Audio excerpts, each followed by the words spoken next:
Hey Stoners, welcome to another edition of Sticks-n-Stonez. I am your host, Brent Elrod, coming to you from the cozy confines here on the patio at the No Shoes Bar and Grill, deep in the heart of the Republic of Texas. I have a tantalizing episode for you today.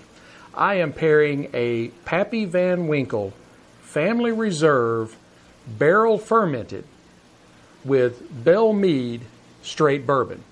It has the makings of a wonderful pairing, so let's go ahead and pop the cork, cut the stick, and get to toasting. Now, the Pappy Van Winkle Family Reserve Barrel Fermented is a Drew Estate cigar. The leaves are fermented in old oak barrels, which gives it a very distinctive profile and a unique taste. This is a Robusto. It's 5 1/4 by 52 on the ring gauge. The filler is Kentucky, which is unusual, and Nicaraguan. The binder is Nicaraguan, and the wrapper it's a double cloak. It is fire-cured Kentucky Tapa Negra and Mexican San Andres. It's going to make for a very interesting stick today. Now, visually, this is an extremely rustic stick. It has tight but very visible seams, a tremendous amount of veining, a pretty fair amount of tooth, very large cap, and is a dark sandy brown. Now, on the nose, it is, again, very, very distinctive. You really pick up the fire cure on that Kentucky Tapa Negra. You also pick up notes of like horse stable, rye, pick up some floral and spice notes, as well as cherries. It's got a very, very interesting aroma. Let's go ahead and give this stick a cut and test out the cold draw.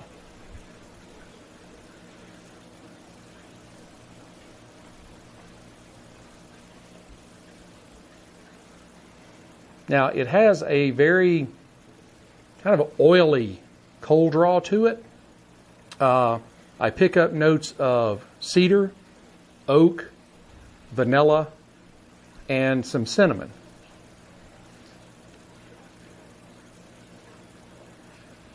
I can't quite put my finger on that kind of oily sensation I get, but so far, this is a very good cigar, and we haven't even put any fire to it yet. Now, I was introduced to Belle Meade by my little fat buddy, Dave Kemp. Now, Dave knows whiskey, and I know Dave knows whiskey. So I trust him when he tells me that this is some of the best bourbon he's ever put in his mouth. A lot of you may not have heard of Belle Meade or may not know that much about it, but actually, the brand was started back in the 1850s by Charles Nelson and the Greenbrier Distillery. However, during Prohibition, it was forced to close and didn't reopen until descendants of Nelson reopened it in 2009. Now, this is a non-age statement whiskey. The only thing they tell you is that it is aged to perfection. So we'll see about that. It is 45.2% alcohol by volume, so 90.4 proof. The mash bill is something else they don't tell you. All they will say is that it is at least 30% rye. I expect it to be a little spicy. We'll see how it goes from there. So let's go ahead and pop the cork and see how this looks in the glass.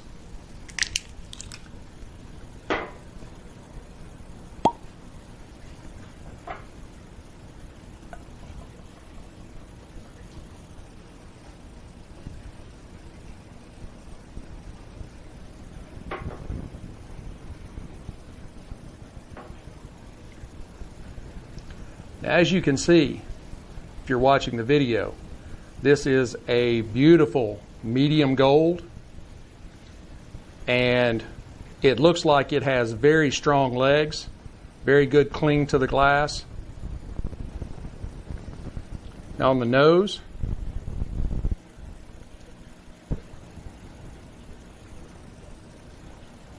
I do pick up some of that rye spice, but I also get a lot of oak forward and also some hints of oranges.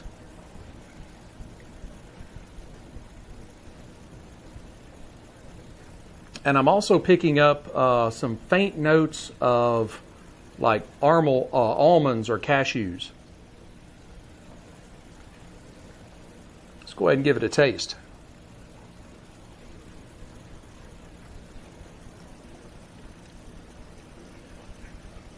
That has got a very good mouthfeel to it. It does have some significant rye spice. Not as much as a full rye, but still, for a bourbon, it's very rye forward. I pick up some notes of vanilla and caramel as well. It's a fairly simple profile, but it's really delicious.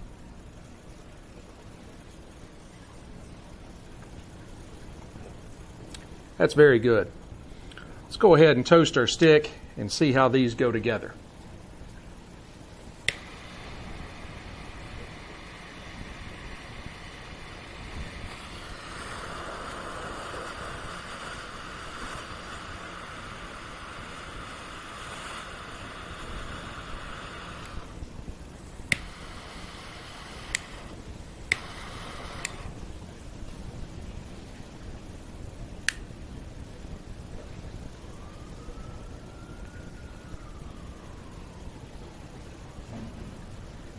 Like a lot of the Drew Estate offerings, it's a tremendous volume of smoke right away. I pick up some like really creamy vanilla, cinnamon,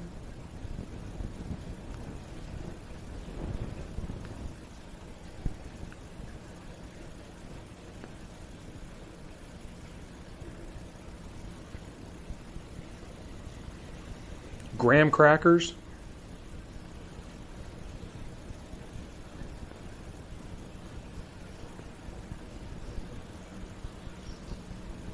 and what I could describe as a bourbony sweetness. So probably from like corn in bourbon.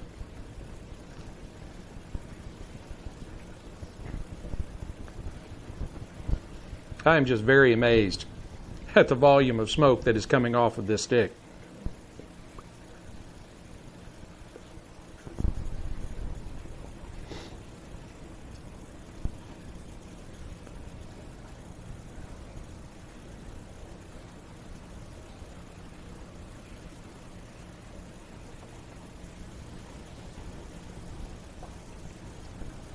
Wow, those do go very, very well together.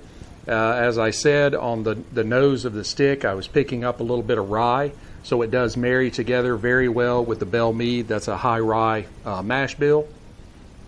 And then you're getting some melding of the other flavors in the profiles, vanilla and cinnamon. They're really going very well together. I'm very impressed.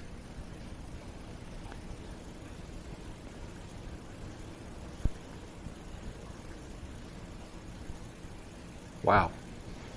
I'm going to go ahead and burn this down to the halfway mark, and I will come back and give you an update. Hey, Stoners. Today, I'm going to talk about inflation. This is kind of the inflation for dummies by a dummy, I guess you could say. For those that don't really keep up, they hear about inflation, don't really know what it is, how does it affect me. Inflation, in basic terms, is the increase in price of goods or services because of things like increased price of materials or labor that goes into those goods or services. For instance, if you are buying a pack of gum this year for $1, and next year that same pack of gum costs you $1.05, you have had 5% inflation. Other things that can cause inflation, which is one of the things that is really driving the inflation rates that you're seeing in the news, with historic inflation that hasn't been seen since the 1970s, is money supply. As I've said before, I'm a libertarian. I bash Democrats a lot, but I bash Republicans too when they deserve it. And it has been both parties that deserve it in this particular instance. All of these stimulus checks that have been going out over the last couple of years with all the COVID scare, all of that money had to come from somewhere. And the government doesn't sell anything. They print money, and they take money out of your check. And if they need more money, they either take more money out of your check or they just print more. And in this case, they've been printing a shitload of money. Pardon my French.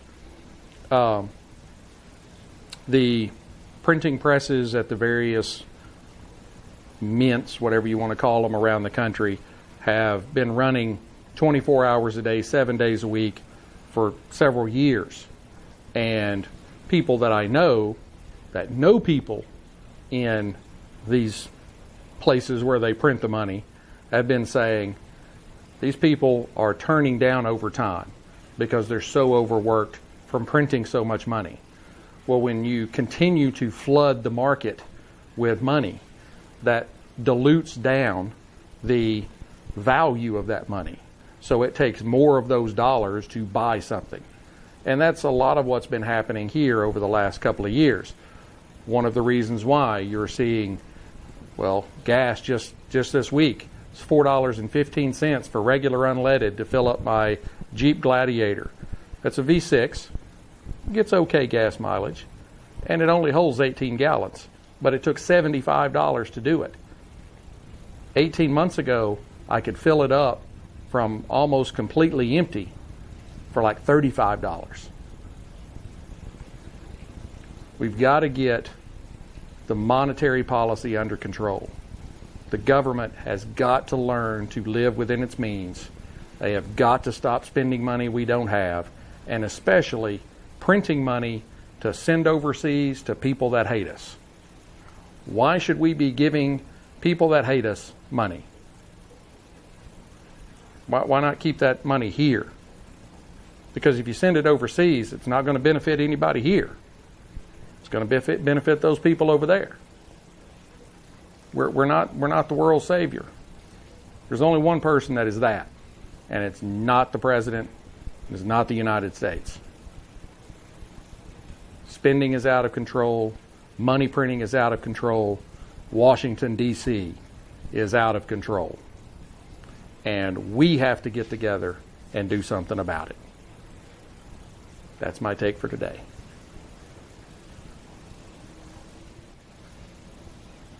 Hey, Stoners. I'm back. I know it may look like I overshot it a little bit, but this Pappy Van Winkle has a very, very large band on it. I'm about to the halfway mark. And really the profile hasn't changed an awful lot since the light, with one exception. There is some smokiness, not smoke from the stick, but a smoky flavor in the leaf. You're really picking up that fire-cured leaf that is part of the cloak of this particular stick. And it is going very well with the Belle Meade. This has been a really, really good matchup. The fact that these leaves are fermented in oak barrels is really marrying up well with the Belle Meade bourbon that is high rye content. So I think this is going to be a really, really good pairing and a winner.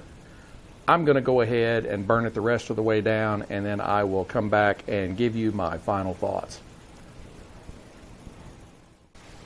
I think you can kind of see the transition in some of the double cloak on this Pappy Van Winkle.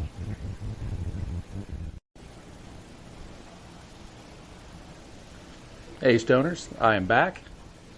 This has been a pretty wild ride with the fire-cured Kentucky leaf. First time I've ever tried that, and it was a very, very delicious smoke. You kind of ended up there towards the end with almost the flavor of, you know, those candies, the chocolate with the bourbon center. Man, wonderful. This is a really, really good stick.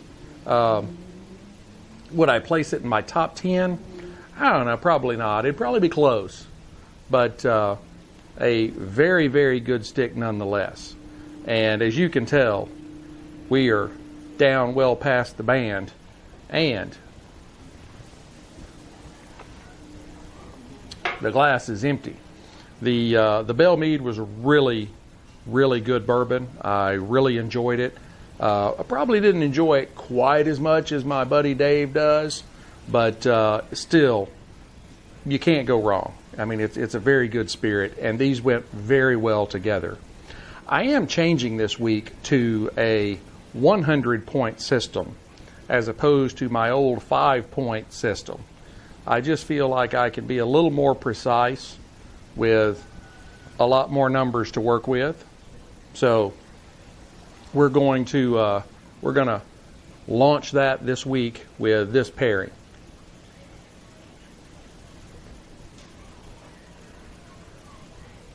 That's a really good cigar. You're really picking up, like I said, a lot of that smokiness from that fire-cured leaf. I would give the Pappy Van Winkle Family Reserve Barrel Fermented a solid 90.